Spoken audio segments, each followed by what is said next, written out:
the WWE provided us with one of the most shocking endings to a premium live event that we've seen in such a long time at the 2025 Royal Rumble, when Jey Uso won the Men's Royal Rumble to close out the show. Now, this result has caused so much debate, so much controversy online, on social media, and people have become very tribalistic with it. They've been, claiming that Jey winning the Royal Rumble completely ruined the show. It made it one of the worst Royal Rumbles in history, when up until the point where Jey won, people were saying it was one of the best Rumbles ever. So much controversy has been caused, and people have been debating back and forth whether or not Jey Uso winning was the correct decision. So today we're going to dive into everything around this situation and whether or not Jey winning was the correct decision or not. Now, first of all, I think one of the main issues that people have is that they don't think that what I assume is the match we'll get, which is Jey Uso versus Gunther for the World Heavyweight Championship. People don't think that that match is worthy of the main event of WrestleMania. And I think where people are going wrong with that is, I would be genuinely shocked if that match was the main event. Now, I know when you win the Royal Rumble, the sort of whole tagline of the Rumble is, we'll go on to main event WrestleMania. But we've seen in the past that WWE are very loose with their description of main event. There's been pay-per-views and premium live events where WWE have claimed there's been 3 or even 4 main events on one show. So even though they're saying that this will main event WrestleMania, I don't think it will be the actual, definition of main event of it closing the show. I'm almost certain that this won't do that. Maybe it will, but I would be really, really surprised if this main evented. So I think, first of all, that's one of the main issues people are having. And I think they're reading too much into the main event tagline, because, as I say, I'll be surprised if this match did close the show. Now, if WWE were to throw a curveball at us and do Jey Uso versus Cody Rhodes for the WWE Championship, which, again, I'd be very surprised if they did do that, because the story's already there with Gunther. But if they did do that, then maybe there's a bit more leeway into that being a closing show main event match, because, there's a lot of interesting story dynamics to tell there with the history between Cody and Jey Uso and the entire Anoa'i family with the bloodline. So there'd be a lot more meat on the bones for that to be a main event match, and maybe people would get behind that more. But as I say, this match, I would be really surprised if it closed either night of WrestleMania. So I think people are leaning too heavily on that main event tagline. We've even, since the Royal Rumble finished, seen John Cena come out in his press conference on the Royal Rumble post-show saying that he's going to win the Elimination Chamber and then he will main event WrestleMania. So already they're talking about more than one main event.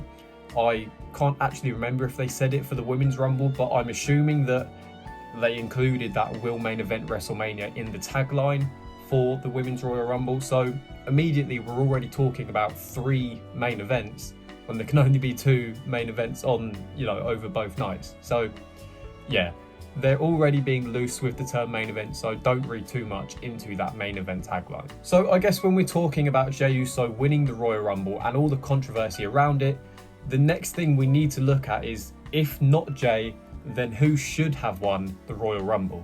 And the obvious answer is the person who finished runner-up in that match, and that's John Cena. And whilst him winning the Rumble would have worked, it would have been fine, I think it would actually take away from this whole storyline of his last year. He's made it really clear, especially from that post-show press conference from the Royal Rumble, that this whole year for him is going to revolve around winning that 17th World Championship. And if on his very first night he goes into the Rumble and he wins and he immediately has that title match, I feel like it just takes away from this sort of story you can tell throughout the year with Cena. If you just give him that title match straight away, you restrict all of the options that you have, because, you know, he's got nothing to sort of build towards through the year. Say, for example, obviously we know he's having his last match in December.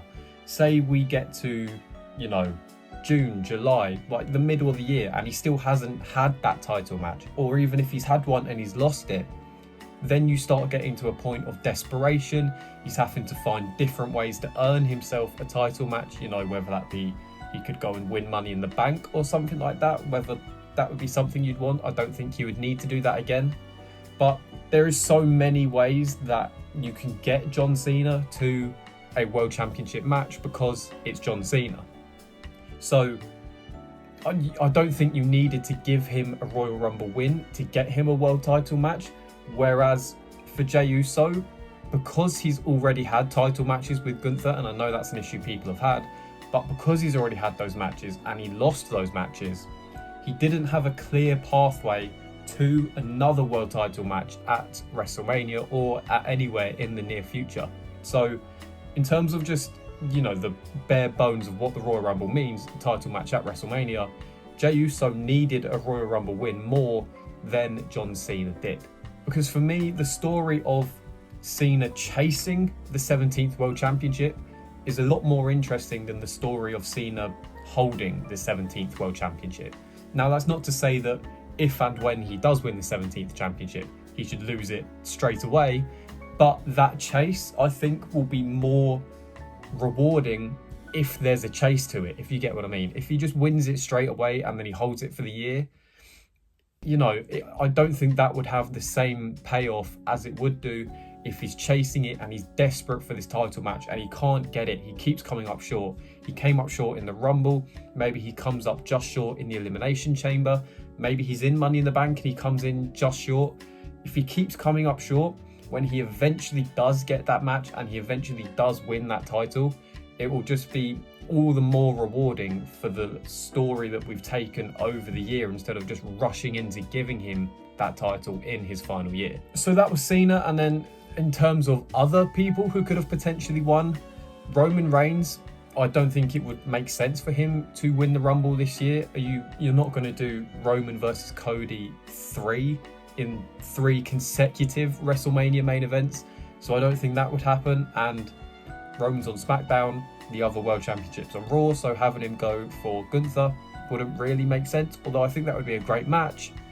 I don't think you need to put Roman back into the world title picture just yet. You know, we've just come off of this, 4-year reign as world champion. So, you know, as much as Roman could just pick up a world title tomorrow and it would feel completely normal and justified, he doesn't need it yet, and we can give him a bit of time outside the world title picture and let other people build it up.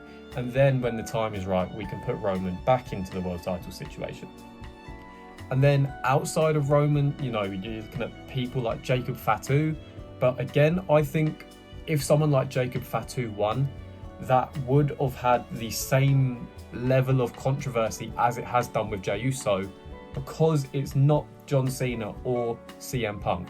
I think anyone, maybe barring Roman Reigns, could have won this Rumble who wasn't named John Cena or CM Punk, and it would have been as controversial as this. I don't think it's specifically down to Jey Uso winning. I just think that the fans were so, not even all the fans, but people were just expecting Cena or Punk to win. So either of them not winning just sort of leaves a sour taste in quite a few mouths.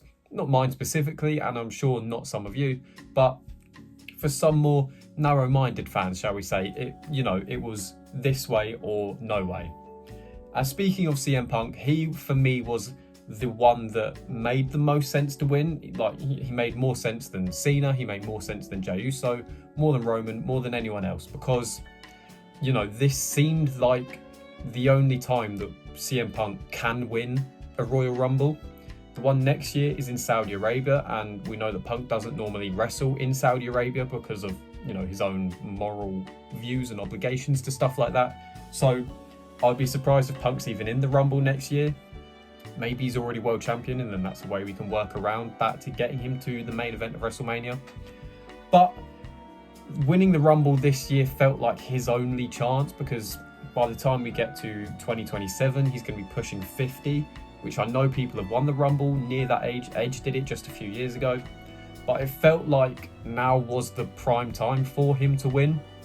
That being said, we're clearly setting up something with Rollins, Reigns, and CM Punk. After the three of them were eliminated from the Rumble, they had that massive brawl where Rollins basically tried to kill Reigns. He stomped him with a really nasty looking stomp on the floor. He then did another one onto the steel steps, and then Rollins and Punk were brawling.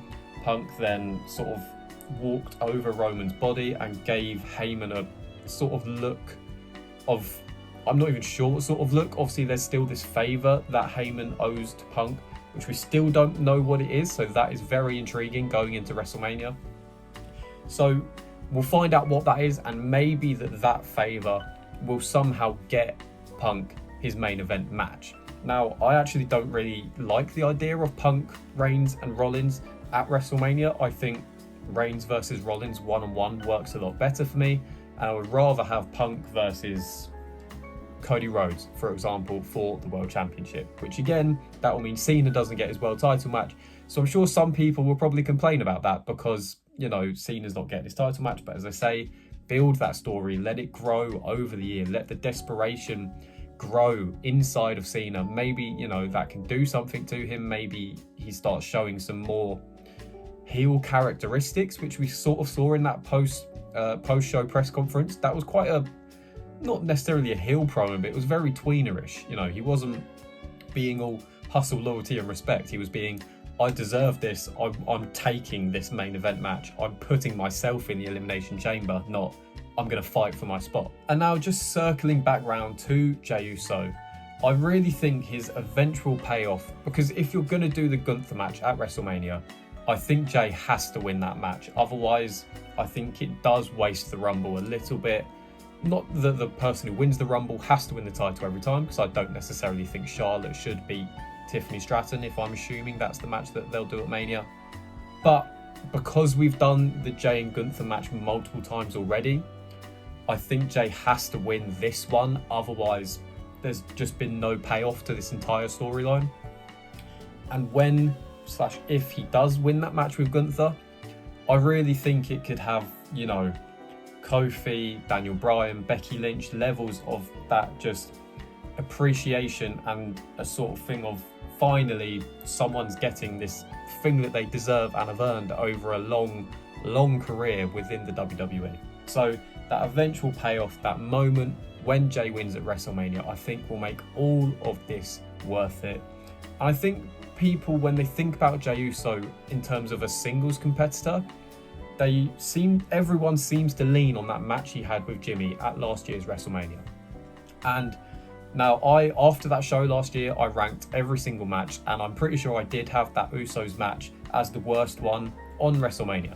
So I'm not denying that it was a bad match. It was a bad match, simple as. It was just super kick, super kick, super kick forever, basically. So it was a bad match, but I think people lean on that and say that Jey is not capable of good matches. He's only got 3 moves. He super kicks, he spears, and he does his splash and his little step up enziguri thing. And that's it. But that's just not true at all. You know, even just one very specific example, in the Royal Rumble last week, completely out of nowhere, he hit a beautiful Poison Rana on Jacob Fatu in the middle of the Royal Rumble. I've never seen Jey do that move, completely out of nowhere. So Jey is capable of so many good things, and, you know, he is so much more than this sort of 3-move machine that people think he is. He is so much more than the entrance merchant and the catchphrase merchant that I see a lot of people paint him as on Twitter. And he does have a very popular catchphrase, he does have a very popular entrance, but that's because he's popular. That's how it works every time. You don't just, you know, you could have the best entrance theme in the world. If you're not a popular superstar, people won't care about your entrance. So they go hand in hand. And in terms of going hand in hand, people again say that Jey didn't have great matches with his brother, etc. But we've seen him have really good matches over the course of 2024 with various people, including Gunther. And I know people will look at that and say, well, Gunther carried him. Gunther is amazing. He's sort of just this wrestling machine. And while he is, and you can have a good match with one person carrying, but it does go a long way having, two partners working together. The saying, it takes two to tango. It does. And, Jey is not the technical marvel that Gunther is, but he doesn't have to be. If you look at even someone like John Cena is not, he's never been the most technical in-ring technician with, beautiful little moves and holds and, he's not a Kurt Angle sort of wrestler. Some people get popular in wrestling because they are charismatic and because they just have that energy about them. And Jey Uso is more of a personality than a wrestler, and that doesn't take away from him being a good wrestler. It's similar to LA Knight. LA Knight is not the most technical grappler in the world, but he's so charismatic. He's got the catchphrase again, and I've seen a lot of people comparing Jey Uso saying to LA Knight, but saying, why didn't LA Knight get this push? But then they also complain that Jey Uso only uses his catchphrase when LA Knight uses his catchphrase a lot as well. And now I'm not taking anything away from LA Knight. I think he deserved his push. He probably should have won Money in the Bank back in when it was in London, 2023, I think it was, when he was like uber popular. But he didn't get this moment. But I don't think that should take away from Jey Uso getting his moment. Even people like Hulk Hogan, and now I know we're going way back in time and Hogan's a fairly iffy subject anyway, but Hogan was not a fantastic wrestler. He was a really charismatic personality who got himself over with the crowd, and that allowed him to be in title matches in the main event picture. And Jey Uso is the same, except he is a good wrestler. He can have good matches. He does have these good moves, these good moments, but he's also charismatic as hell. And that shouldn't be a restriction to him because he has a good entrance and a good catchphrase. That should just all be part of the package. You see the reactions he gets. When he comes out on Raw, he did his entrance. He was then about to cut his promo, and the crowd were demanding that he do his entrance again because he's that popular and it's that much of a crowd drawing thing that people just love it. So I've lost my train of thought so many times throughout this video because I've just sort of been ranting basically at this point. But I just think people are being really narrow-minded when it comes to the Jey Uso Royal Rumble win. People always complain that the WWE is too predictable, and Triple H and the WWE give us a completely unpredictable result to the Royal Rumble, and people start complaining about it. And now I know predictability is not always bad. Sometimes things are predictable for a reason. But as I said earlier, I actually think the more I think about it, a Jey Uso win makes more sense than a lot of the favourites in the match. It makes more sense than Cena to me. The only one who made sense was Punk. But again, we can probably get Punk to that main event with Cody Rhodes if that's the route we want to go down without the Royal Rumble. And I know Punk hasn't won a Rumble, but Jey Uso is so over and so popular at the moment that actually really just capitalising on it and pushing it and going all the way with it, because he's had title matches, he had the Intercontinental Championship for a month, but giving him the Rumble, we're now saying Jey Uso is the man right now, and we're strapping the rocket to him and we're going with it. And I can't see a possible way that that is a bad thing. But nonetheless, let me know what you think about Jey Uso winning the 2025 Royal Rumble. Did you agree with it? Did you disagree with it? And if you did disagree, please let me know who and why would have been a better Rumble winner. Did that make sense? Who would have been a better winner and why it would have made more sense for them to win the Rumble? Nevertheless, I hope you did enjoy the Rumble card. Is there anything else we should talk about that happened? Charlotte won the women's match. Predictable again, but it's not the winner I would have gone for, but it's going to set up she was going to be in a title match at WrestleMania against Tiffany anyway, in my opinion. So I don't think we needed to give her the Rumble to get her there. But nonetheless, we'll get that match with Tiffany Stratton, and that should be great fun. I'm really looking forward to that story. The tag match was a bit of a weird one for me. Watching it live at the time, something wasn't quite working for me, but upon rewatching it, I sort of appreciated it a lot more. And I think it was largely down to the crowd were really, really flat throughout quite a lot of the show as well. And I think that held this match back specifically because the crowd really just didn't care about this match. But on a rewatch, really focusing in on the wrestling in ring, it was a very good watch. And the ladder match with Cody Rhodes and Kevin Owens, good Lord, was that amazing. A genuinely fantastic match. Just brutal is the only word I can think to describe it. Brutal. I was watching it with my girlfriend, and you know, she doesn't watch wrestling unless I make her, basically. And she was saying, like, I actually really don't like this because it looks like Kevin Owens has just died. So that just sums up how brutal and amazing that match was. Alexa Bliss returned in the Women's Rumble. Fantastic. It's great to see Alexa back. AJ Styles returned in the Men's Rumble with his old theme song back. And if that is not WWE's way of saying, Death Rebel, you are bad at your job, I don't know what is. And yeah, I think overall a really enjoyable Rumble show. I hope everyone else enjoyed it. And yeah, it looks like we've got a lot of questions left along the road to WrestleMania, but that's not necessarily a bad thing at all. It leaves, you know, the next few weeks and months very unpredictable as we lead up to WrestleMania. So I'm excited for the journey that we're going to go down. As I say, let me know everything you thought about the Men's Rumble, the Women's Rumble, who should have won each.